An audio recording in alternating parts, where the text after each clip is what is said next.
सलामकुम नाज़रीन, तव्हां ॾिसी रहिया आहियो GM न्यूज़ ख़बरनि जी अपडेट जे सिलसिले खे अॻियां वधाईंदे तव्हांखे मातली खां ख़बर ॾींदालूं।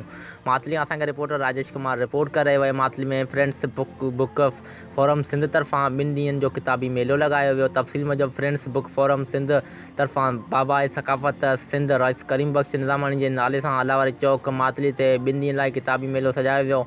उन मौक़े ते मातली जे मरूफ़ अलमी शख़्सियत ऐं शाह लतीफ़ जे पारखे मौला बख़्श सूमरे मीडिया सां ॻाल्हाईंदे चयो त हीउ किताबी मेलो मुताले सां दिलचस्पी रखंदड़नि लाइ कंहिं नेमत खां घटि न आहे।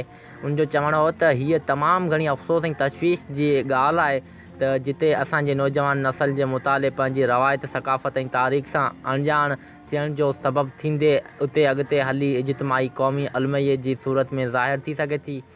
हिन वधीक चयो त फ्रेंड्स बुक फोरम जी इंतिज़ामिया खे हिन मुश्किल हालतुनि में 2 ॾींहंनि जे किताबी मेलो लॻाइण ते ख़िराज तहसीन पेश करियूं था ऐं ख़ासि तौर ते सुई सदर प्रेस क्लब जे सदर एजाज़ निज़ामानी जे पिणु शुक्रिया अदाई था करियूं त जिन्हनि जे तावन सां किताबी मेलो सजायो वियो।